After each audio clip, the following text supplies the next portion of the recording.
Nah Mas, ini mungkin gini, untuk teman-teman yang baru terjun ke dunia fotografi ya, kadang-kadang kan mereka semua membawa idealisme mereka masing-masing. Nah sekarang kan mungkin PR-nya gimana caranya nyatuin idealisme yang kita punya sama yang klien mau. Betul. Satu hal ya yang menjadi catatan gue dalam bekerja adalah gue harus tahu diri. Jadi kalau lo jadi fotografer harus tahu diri dan tahu batasan. Kalau kita dibayar klien, berarti klien kita apa? Raja.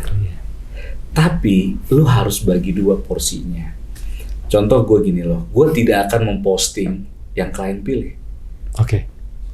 Gue akan memposting yang gue pilih, dan itu gue banget. Tapi file itu klien juga udah lihat. Iya.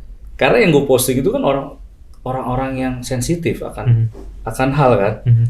Jadi yang dia suka, gue suka. Iya.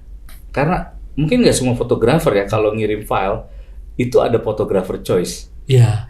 Gue selalu ada folder itu. Bahkan ada beberapa fotografer yang kalau ngirim file harus melewati proses editing dia dulu baru di-share, ada yang begitu kan. Ya. Jadi file raw-nya ada beberapa yang file raw-nya mereka nggak mau kirim gitu. Ya itu beberapa mindset lah. Iya. Tapi kalau gue idealis ya tadi seperti itu. Oh klien yang bayar gue lakukan gitu. Nah idealisnya yang tadi lakukan di situ. Kalau gue mau posting ya gue ini gue banget. Itu bahkan ada yang nanya, Mas kenapa sih lu kalau foto selalu belakangnya ada halo, efek halo, lighting kayak gitu. Itu gue banget. Jadi ketika lu lihat foto itu, oh itu gue. Ini kayak Baes Pramono yang ngambil. Iya, dan beberapa orang udah aware loh dengan apa yang gue lakukan hal itu. Dan itu penting banget. Idealisme adalah ke hasil, bukan ke attitude. Iya. Kalau ke attitude, idealisme, lu akan ada konfrontasi, konflik.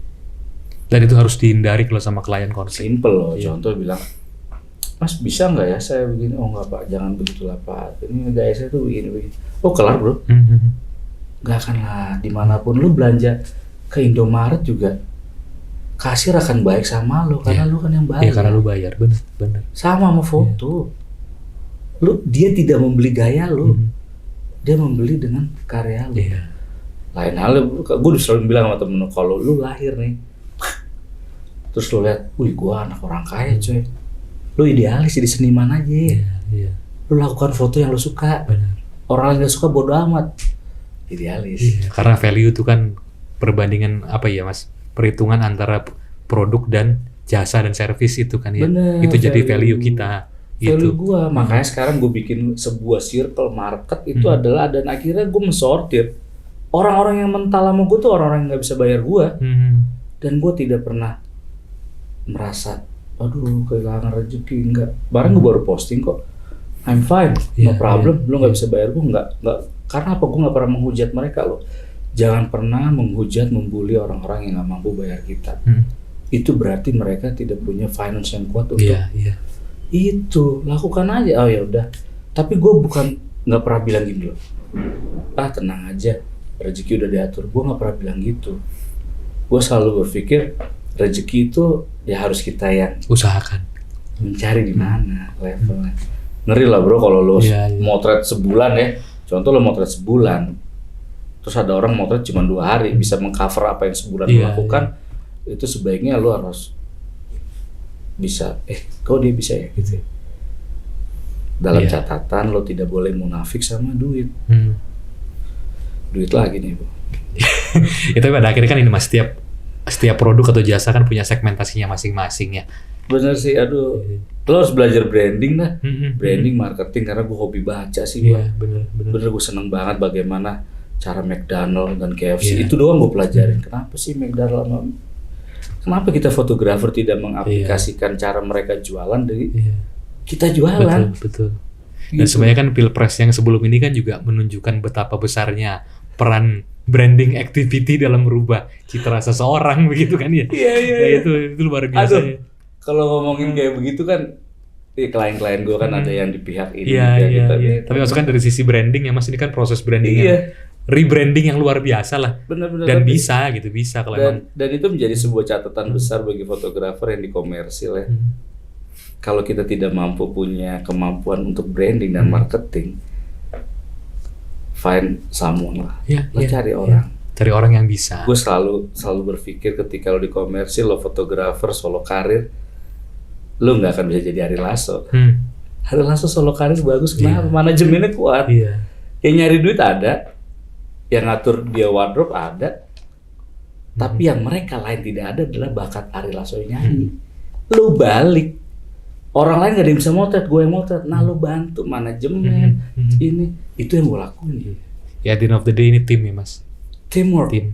Tapi sebagai catatan, klien harus melihat adalah fotografernya, bukan timnya.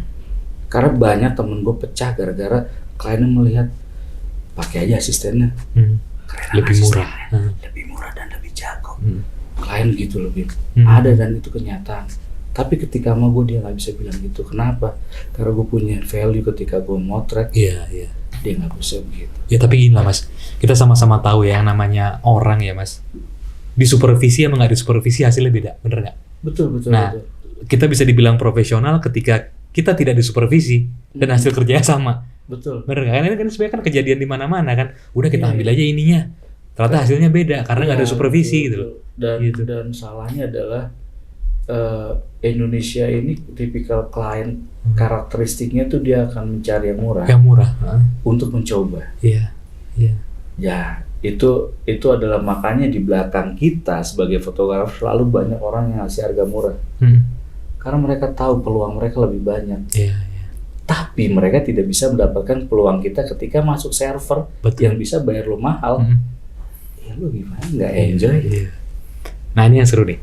Mas nih kan kemarin beberapa saat yang lalu ya mas sempat rame di sosmed nih. Mas selalu menyuarakan soal fotografer yang sekarang banting harga. Itu kan sempat rame juga tuh. Sama gue nih dicap sama orang-orang karena gue pernah bikin heboh ya. Iya sempat rame kan kemarin tuh gara-gara banting harga. Ya seikhlasnya banting harga. Tapi gue berusaha untuk mengedukasi orang supaya tidak membuli mereka. Justru gue tidak mau orang-orang membuli mereka. Jangan lo bully yang banting harga dan jangan lo bully yang seikhlasnya. Gue bilang, kenapa? Itu adalah kemampuan mereka cuma segitu.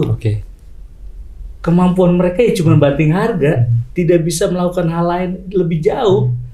Yang seikhlasnya ya mereka cuma bisa lakukan hal itu. Kalau dia bisa bilang, ini cara gue untuk cari duit, semua orang cari duit, tapi value lo ada nggak? Apa yang akan lo ceritakan pada keluarga lo nanti, teman-teman lo ketika lo ditanya, lo mau contoh ya, gue nongkrong ketemu temen SMA gue, Bram, lu apa sih foto banting-banting harga begitu? Apa sih yang lo bisa banggakan? Tapi kalau sekarang kayak keluarga gue pada seneng banget. Kadang-kadang emak gue nih tahu gue mau motret artis siapa, dan sampai beberapa gitu. Contoh ya, gue seneng banget nih buat Afgan yang ganteng, keren, baik.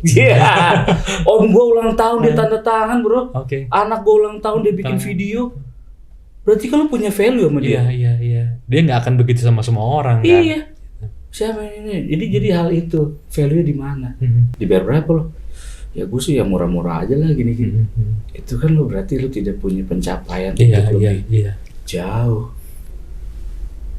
Itu loh. Dan fotografi itu kan juga bukan profesi yang murah ya mas.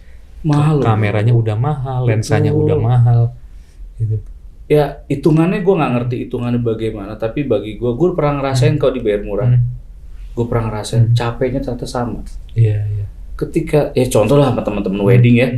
Gue selalu bilang lu wedding yang murah dan mahal bedanya apa sih bro? Yang wedding murah ada penghulu kan? Iya nggak? Ada resepsi kan? Iya. Ada akad nikah sama yang mahal bro. Iya.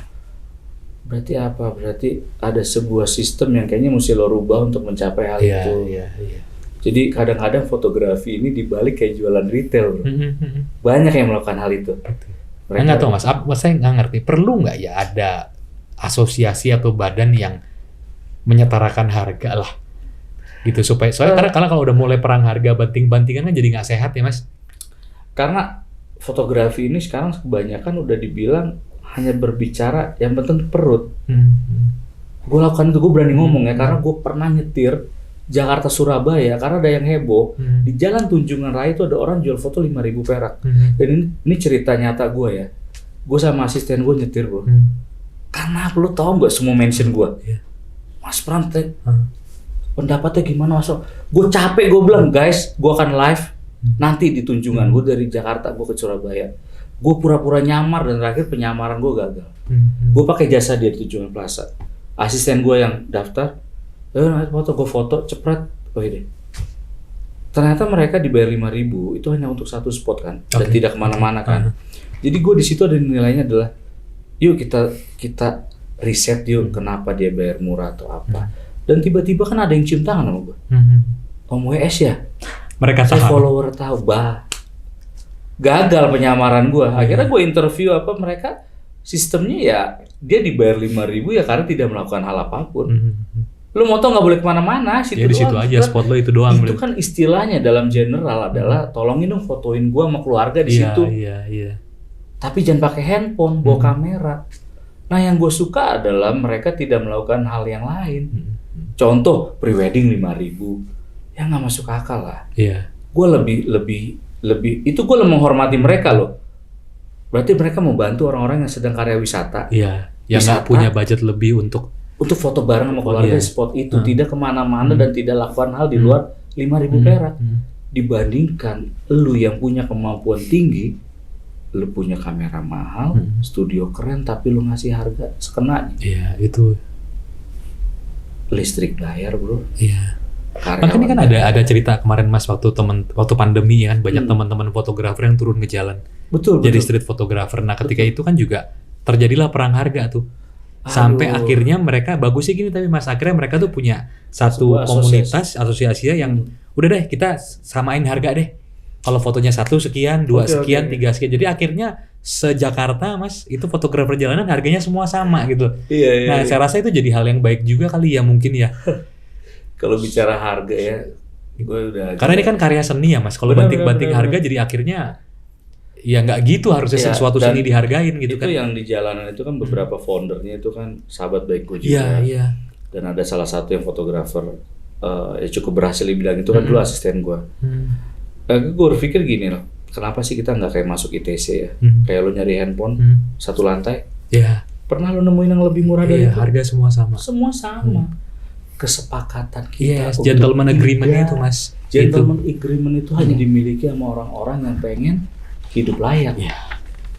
Itu aja balikin lagi. Itu yang hebat, teman-teman fotografer jalanan tuh punya gentleman agreement dan mereka semua patuh sama itu. Dan padahal nggak ada sanksi loh Mas, itu hebatnya sih. Dan beberapa kali mereka minta advice gue. Nggak tahu kenapa nih orang yang masalah harga selalu minta advice. Tapi gue bilang gue orangnya penuh dengan kenyataan ya. Iya. Contoh gue kenapa sih anak-anak sekarang nih kalau moto nggak dihitung biaya produksinya. Berapa lama lo kerja? Berapa banyak? Apakah worth it dengan segitu? Iya kan? Iya, belum depresiasi alat yang lo pakai. Betul. Lo harus berpikir segala kemungkinan terburuk yang terjadi. Alat lo kesenggol jatuh, lo pulang lagi ini kena lubang motor jatuh. Jadi ngomongin harga ya tadi nggak akan bisa. Menurut gue pribadi ya, karena gue udah agak, dan akhirnya gue sendiri sekarang udah nggak mau ngebalesin mention yang di Instagram. Gue pilih-pilih gitu. Kalau udah ngomongin harga nggak usah lah, mendingan gue balikin lagi. Iya. Balikin lagi adalah gue ingin memberikan di sosmed gue ada lo fotografer yang bisa di kelas ini dan dibayar segini. Dan beberapa kali workshop, percaya nggak percaya, ada orang yang kayak gimana mau gue kasih lihat invoice gue. Bukannya untuk sombong atau enggak, tapi untuk mereka menjadikan sebuah trigger gitu. Wah gila ya, ternyata dibayar segini ya. Ngeri lo, invoice lo ada cap perusahaan lo. Itu aja. Itu kebanggaan tersendiri juga ya. Yang harus kita bagi sama mereka untuk ada perubahan bahwa profesi fotografer bisa membahagiakan kita dan keluarga. Oke Mas, ini satu hal lagi begini. Ini kita mau nanya soal AI, Artificial Intelligence. AI kan. Jadi kalau saya tadi ngobrol sama Mas ini kan penganut fotografi sejujurnya. Iya. Kalau perlu jangan diedit kan ibaratnya gitu. Tapi kalau AI ini kan bisa dibilang kan editan semua Mas. Bener. Nah Mas ngeliat itu gimana? Maksud gue akan jadi suatu ancaman atau malah jadi peluang untuk bikin foto yang lebih bagus gitu. Enggak sih, jadi gue sempet komen di Arbain punya thread ramai di situ kan. Gue bilang beberapa hal sudah dilakukan. Tapi di dunia foto profil belum nih. Karena lo harus motret orang yang asli dan orang apa adanya. Dan itu. Tapi kalau lo bicara AI, gue lakuin sekarang. Contohnya adalah ketika gue, kalau motret jas itu Bim, repotnya ada beberapa warna itu teksturnya suka warnanya beda. Iya. Kayak gue nggak tahu cara penyimpanan, cara laundry kan jas yang mahal kan beda ya mungkin.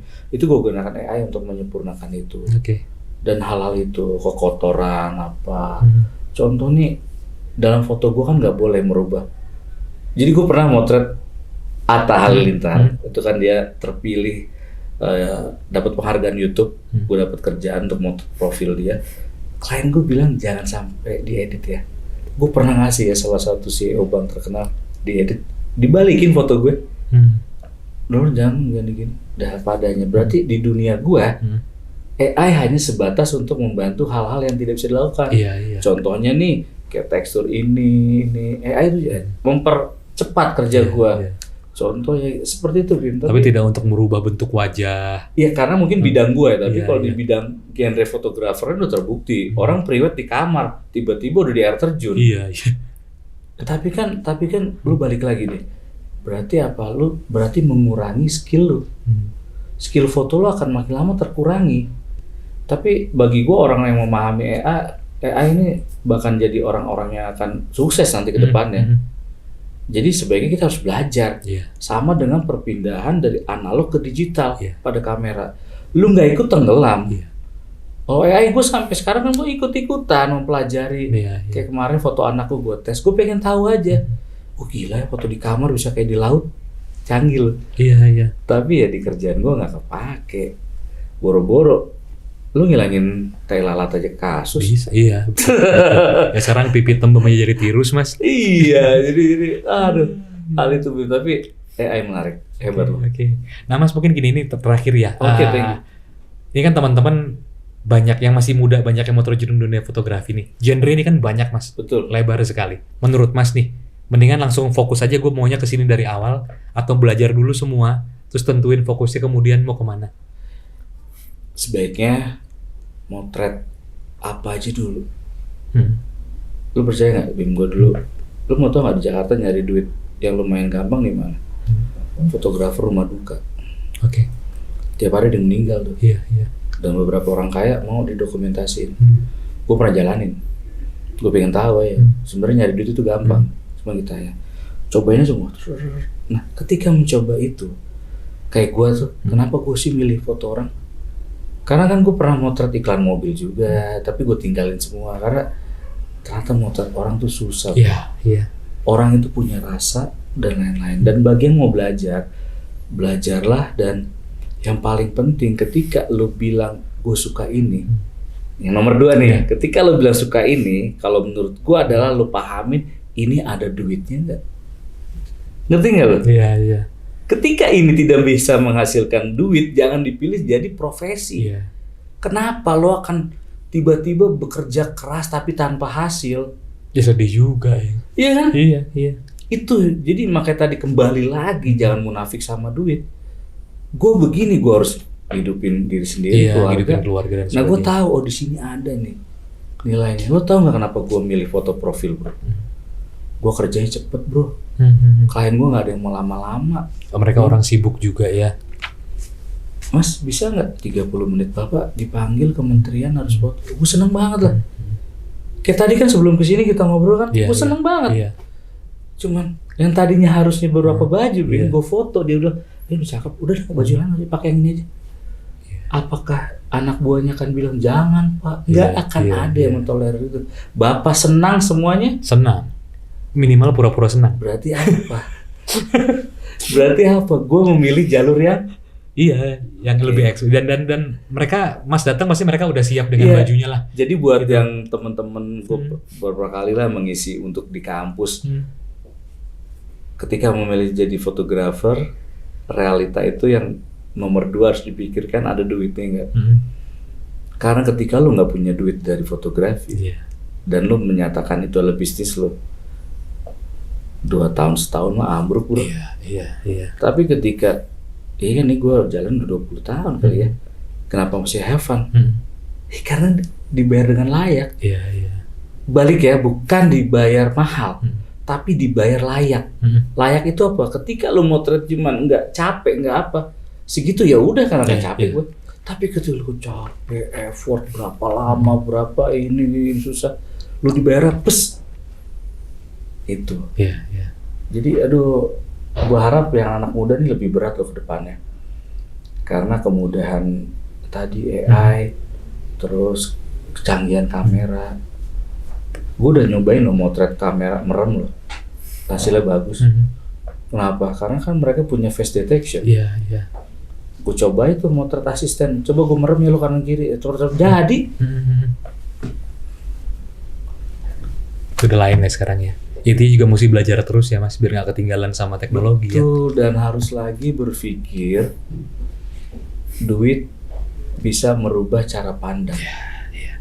Karena kembali lo jadi fotografer mau cari duit atau buat hobi, kan jadi dua hal yang berbeda tuh Mas. Bener nggak? Iya iya. Jadi ya harus dipisahkan sih. Jadi hobi gue nih hobi atau profesional. Makanya ketika gue keliling, misalkan gue dapet klien luar negeri apa dalam negeri, luar kota gitu, gue tidak pernah bawa kamera ke tempat wisata gitu, mau jalan-jalan. Karena apa ya? Karena gue bukan hobi foto landscape. Iya. Gue cukup pakai handphone, gue seneng, Iya. happy banget gue. Karena itu bukan pekerjaan gue. Tapi itu bener sih Mas, saya pernah ngobrol sama salah satu fotografer senior ya, dia juga bilang, kalau lo belum bisa foto orang, Iya. berarti lo belum bisa moto. Karena moto orang tuh yang paling susah. Kayak tadi ada rasa, ada ekspresi, ada apa segala macam. Apalagi bener sih. Kerjaan gue gitu, gue pernah motret beberapa Kapolri ya. Itu kan kemarin Panglima gitu, di belakang gue kan orang-orang berbintang semua yang mengawasi jalannya pemotretan. Mental lo kuat nggak kayak gitu? Jadi kan siapa tuh dia lagi bete. Iya. Gue paling takut kalau motret orang habis dipanggil menteri atau presiden. Itu gue agak takut. Iya. Apakah meetingnya berhasil ya? Habis marah-marah datang foto, kelar bro. Kelar lo kan bilang apa? Tapi gue punya cara tersendiri sih, dan itu gue nggak akan ceritakan. Iya. Karena itu signatur gue. Rahasia dapur. Setiap orang harus punya itu, bener. Rahasia dapur gue adalah ketika lo foto sama gue, dia nggak akan lupa lah. Iya. Saya fotografer. Ya hubungan personal ya Mas, itu mesti dijaga. Personality, gitu. Capability itu penting banget lah. Kasarannya lu dapat job mungkin karena faktor keberuntungan, tapi bisa dapat job lagi ini kan karena personality Mas. Bener, jadi karena ini kan bisnis trust, bener gak sih? Iya, trust banget, dan kebanggaan gue sampai sekarang follower Instagram gue bangga loh, gue di follow sama Dirut, komisaris, macam-macam. Mereka tuh follow gue, ada sampai ada yang DM, Mas kapan ngopi? Lo bayangin, gue seorang fotografer dari Depok yang kesana sini naik Vespa. Udah gue internasional kan? Bukan internasional. Lu diajak ngopi sama salah satu direksi BUMN gede. Berarti kan dia tidak melihat diri lu siapa. Iya. Tapi lo dilihat ini fotografer. Ya, ini karya lu apa gitu. Iya dong. Makanya bagi gue Fortuner dan Pajero nggak bermanfaat. Gue bawa Vespa aja masih bisa kok. Bener kan? Jadi gimana? Naik Vespa kita. Jalan-jalan. Mas Pram, terima kasih banyak. Sama-sama Bim, gue seneng banget bisa share hal ini. Jadi yuk kita bikin sebuah perubahan yang baik ya. Iya. Profesi adalah profesi. Jadi jangan dicampur aduk dengan profesi dan terima kasih. Jangan lo kerja capek, cuma terima kasih. Bukan profesi itu. Thank you Bim. Terima kasih banyak. Ya Sobat Halo Foto, demikianlah diskusi kita sama Mas W.S. Pramono. Mudah-mudahan banyak hal yang sangat baik yang bisa teman-teman ambil untuk perkembangan karir teman-teman di dunia fotografi. Jangan lupa download aplikasi Halo Foto, redeem point-nya, redeem merchandise-nya. Jangan lupa juga kirim referral code ke teman-teman. Terima kasih teman-teman. Salam sukses, sehat semuanya. Thank you.